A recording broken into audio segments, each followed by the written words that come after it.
Hear this clearly. The strength you are looking for is not something you have to create. It is something you are called to step into. Courage is not the absence of fear.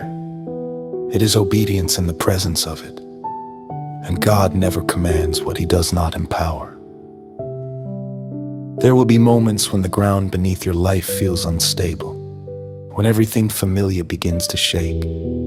But instability around you does not mean instability within you. God has always been a refuge before He was ever a rescuer. He does not remove every storm, but He becomes your shelter inside it. Here's the tension most people feel but can't explain. Your body may feel tired, your emotions may feel fragile, yet something inside you refuses to quit. That is not stubbornness, that is renewal happening beneath the surface.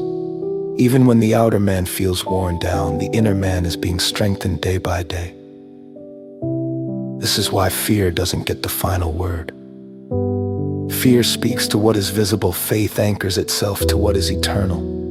What you can see is temporary, no matter how loud, heavy, or painful it feels, but what God is doing in you carries eternal weight. And that's why pressure hasn't crushed you yet. Love, real love, sharpens this endurance, not shallow words, not empty hype, but disciplined devotion, choosing what is good, rejecting what poisons the soul, serving God not with convenience but with conviction. That kind of faith does not burn out. It burns brighter.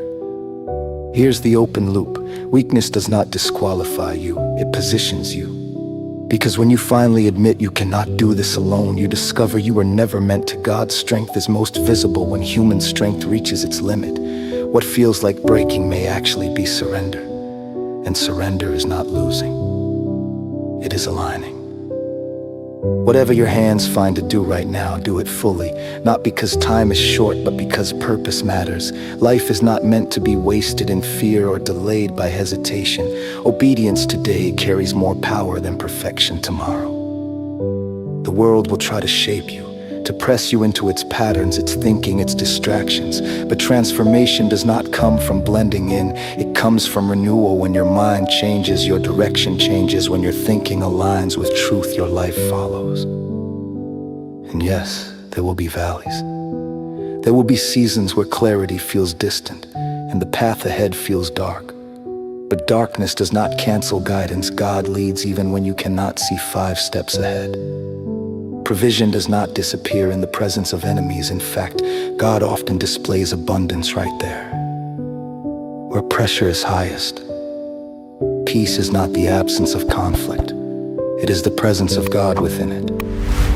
Worry will try to convince you that control equals safety, but worry has never added life, only weight. Trust, however, creates space for endurance, and endurance produces something priceless, hope that cannot be shaken by circumstance. This is where many give up, but you are not most people. Those who remain steady under trial are not forgotten.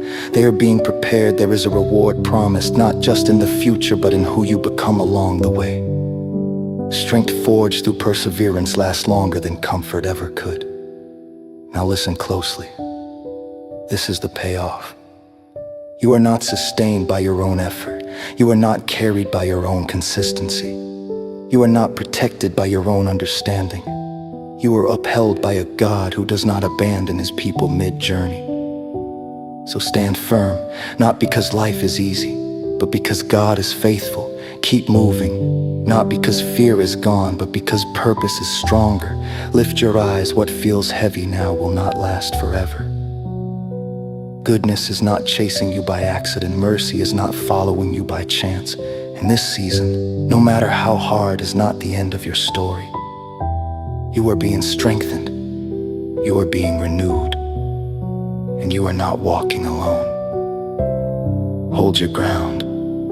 The unseen is working in your favor.